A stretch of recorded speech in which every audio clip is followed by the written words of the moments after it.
we the citizens are angry. We want answers. Huge economic impact. Other than the diplomatic fallout, Pakistan's economy is already facing challenges that is not hidden from you, me, or anybody else in the world. Impact is going to be extremely high. And when we look at the economic outcome, the losses, other than the overflight, Pakistan Airline, international airlines, they obviously face increased operational costs, logistical complications. Some point in time, I say enough is enough. In fact, each one of us say enough is enough. In the wake of the deadly Pahalgam terror attack that claimed civilian lives, India has now taken a bold diplomatic and strategic step by closing its airspace to Pakistani aircrafts. This move in airspace restrictions is already causing significant disruptions, particularly for Pakistan International Airlines, which is rerouting its flights and facing major operational challenges. To discuss the broader economic and geopolitical impact of this and counter terrorism effects and significance, we are joined by Dr. Vandana Singh. She is chairperson of Aviation Wing of FAII, and she has a very long and broad experience in aviation and cargo sector. Dr. Vanna, first of all, thank you so much for joining us today on One India to discuss this very important issue. First of all, I want to ask you, for those unfamiliar with the issue, could you briefly explain what it means when a country closes its airspace to another, and what's actually being done by the Indian government? Of course, it's a retaliatory step after the deadly Pahalgam attack, but what's happening in the aviation sector? Thank you for having me on your show. It's an honor.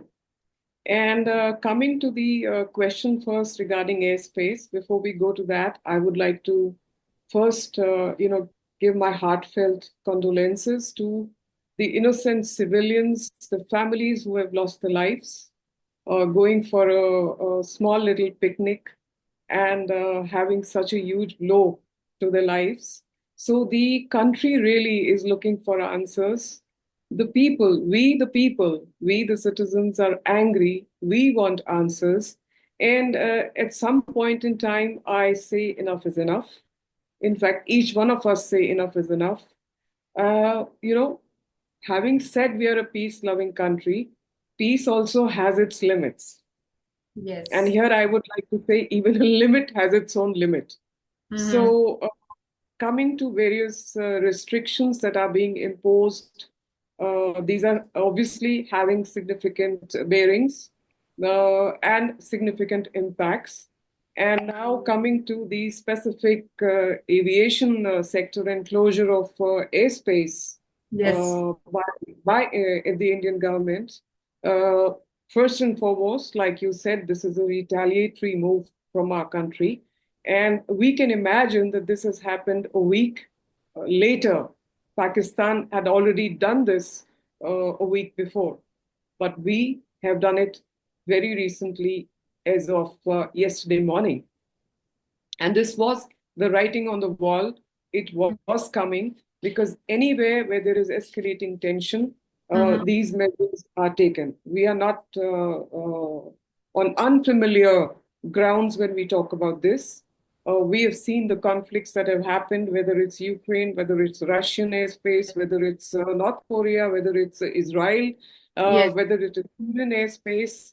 This is something. This happens as an outcome of escalating tensions between two countries. And every country has the right to protect its own territory. And at this point in time, India rightfully is looking for answers. So the closure of the airspace that has happened as a retaliatory move.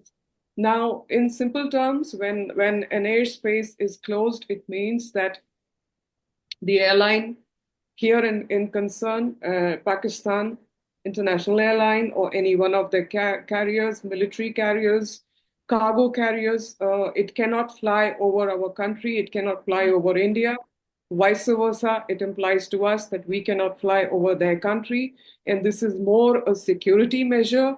And of course, this is taken due to the escalating tensions between the two countries. Yes, Therefore, its definitely. closure, yeah, therefore, it's closure of airspace. And when there is closure of airspace, what happens? Obviously, flights get rerouted. So Mhm. the affected countries, they need to be rerouted, and potentially they increase the flight timings, the fuel consumption, and it increases the operational costs. Okay. Also, yes, also there are flight cancellations, and due to the increased costs, the airlines obviously have to take the brunt of the longer flight routes. There is, as I said, high fuel consumption and obviously disruptions and potential delays that follow. And yes, closure of our airspace is a retaliatory measure. It was coming after this deadly Pahalgam attack, but a week later after what Pakistan did. So therefore, no, none of their aircrafts are allowed to fly our Indian airspace and vice versa. Whereas they are concerned, of course, they need to reroute their flights. Their costs are going to increase. Their operations are going to increase. There's going to be more fuel burn. Mhm. And the airspace closure is a significant diplomatic move, economic measure taken, reflecting the tensions between India and Pakistan. And following this attack, we are looking for answers. Yes, Over I to was you. coming to the economic part only, Dr. Vandana. This closure, of course, has a lot of effects. I want to know what are the immediate effects to this ban for both Indian and Pakistani airlines, because you were mentioning that the Pakistani side has also banned for India the air routes. So, what are the immediate effects, especially in terms of costs and operation? How Pakistan's economy, which we know was already dire, is now going to face a blow after this? That's an important question regarding the economic impact. Of course, the economic impact is much, much more for Pakistan than Mhm. us than India, Of course. because we are much more stronger, resilient, and a strong nation, if I may say so. As let me begin with us as far as the Indian carriers are concerned, the increased costs. The airlines are looking at approximately 77 to 80 crore weekly due to reroutings and longer flight routes, which could account to about 305 odd crore a month. As I said, due to rerouting to avoid the Pakistani airspace. Hmm. But let's not forget that even though we will have flight schedule changes, we definitely can fly over other parts of the Middle East, be it the Saudi airspace, be it Oman, be it Qatar from that end, or we go over West Asia, or we go over Central Asia, Hmm. and we can go. So for us, the routes are going to be slightly longer. For example, let's say from North India, Delhi London flight would be more or less, instead of 8.5 hours, it's going to be Hmm. about 11 hours plus. Or if you're flying, let's say, from to Chicago, instead of 14 hours, it may turn around to be about 18.5 to 19 hours. Okay. Okay. But having said that, our options are plenty as far as routings are concerned. We have alternate routings. As far as Pakistan Airlines are concerned, PIA is concerned, or their other carriers are concerned, they straight away lose overflight fees. We as India being banned. So let's say we paid overflight fees to Pakistan, which could range from 400 to 500 million annually. So if you're looking at a small, ban, then you're looking at them losing over $100 million straight away. So they are the ones who are going to face the brunt. When it comes to operational challenges, Pakistan Airline, international airlines, they obviously face increased operational costs. logistical complications due to rerouting of flights. Do not forget that now they have to fly over China, Chinese airspace, or through the Sri Lankan, below the Sri Lankan airspace. And Mhm. that's a long, long duration to Wow. reach those points. What are those points? That could be Kuala Lumpur, that could be Bangkok, that could be Singapore, that could be Melbourne, that could be any point in Australia, all that, Jakarta, all of Southeast Asia, everything gets impacted. Now, what happens with that? The trade gets affected. So, more or less, the impact is going to be extremely high. And when we look at the economic outcome, the losses, other than the overflight fees that we were paying to them, losses due to this trade impact, loss of cargo, loss of air freight, because when the flights are taking such a long path to reach that part of Southeast Asia or below that, Mhm. Australia, then you can imagine you're having high fuel burn due to Yes. which you cannot fill so many seats. You have to carry more fuel. More fuel means in the belly you can't carry cargo. When you don't Oh. carry cargo, that means there's no air freight. When there's no air freight, there is no trade. When there's no trade, imagine then it gets routed via, let's say, an ocean channel. It gets converted to ocean freight.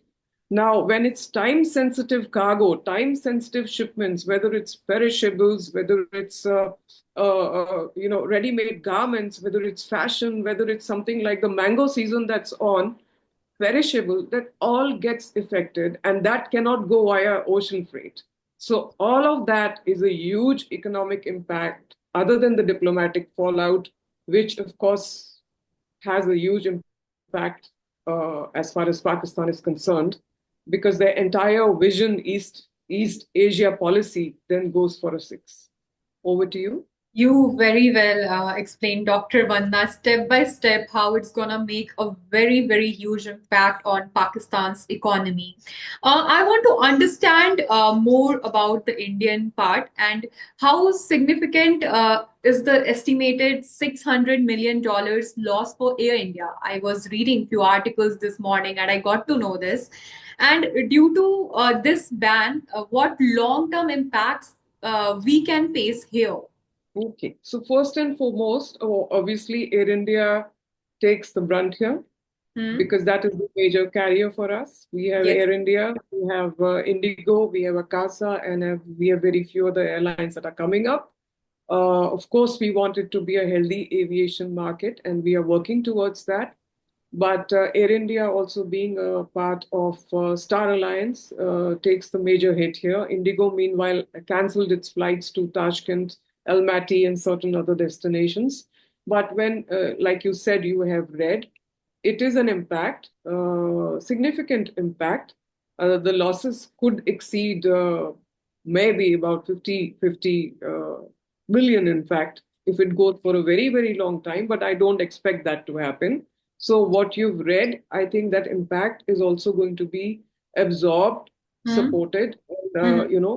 somewhere the Indian government is the aviation ministry. The Indian government is going to support the airlines. They're already coming with policies. They're already supporting the carriers to say you can fly over these following countries. They are getting the necessary permits, and also they are trying to mitigate these losses by helping with on the tax front and various other factors that the government is supporting. So yes, there are operational challenges that, let's say, Air India is going to face, longer flight routes, leading to increased fuel consumption again, reduced cargo capacity, but not to the extent that Pakistan is choked. So as I mentioned, a flight may take a longer time because we have many alternatives to reach Europe or to reach US. Our trade is not going to be impacted the way Pakistan is going to be affected.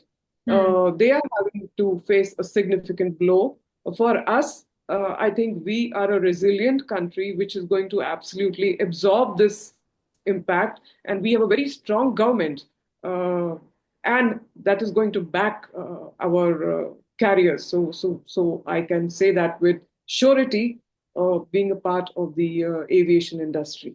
Hmm. Also, when we look Yeah. at long-term consequences, airlines growth and expansion.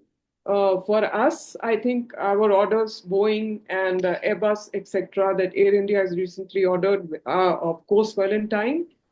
Industry-wise, of course, there is an impact.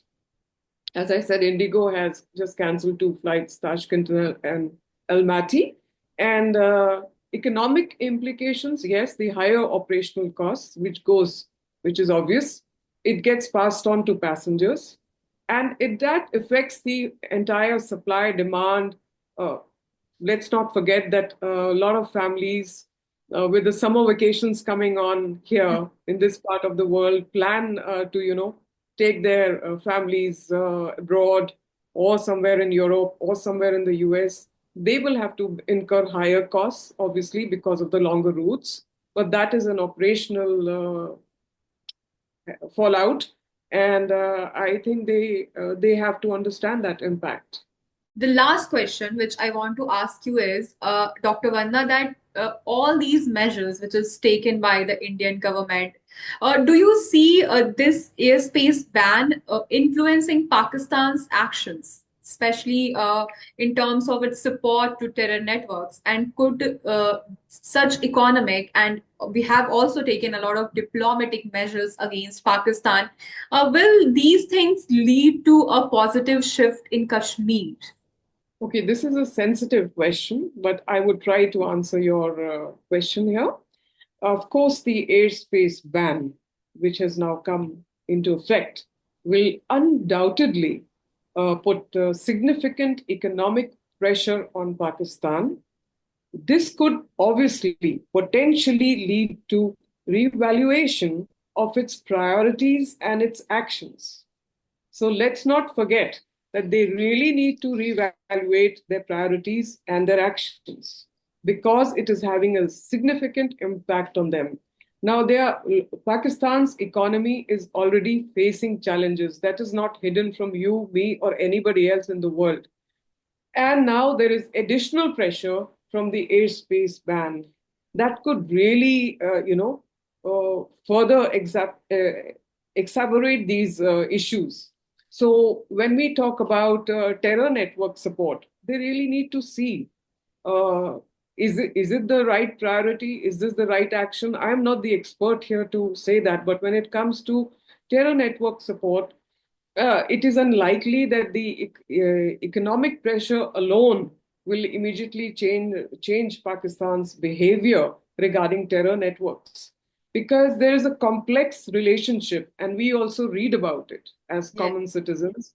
There's a complex relationship with these groups, and its actions are driven by a mix of strategic, ideological, and security considerations. That is also something that is not hidden from us.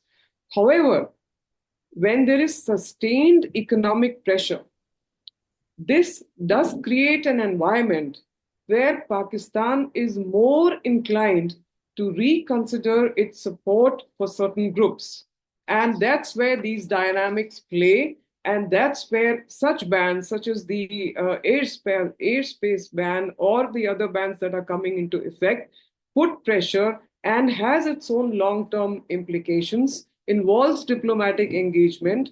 And I'm sure sooner or later that this pressure will create an environment where Pakistan definitely is more inclined to reconsider its priorities and its actions.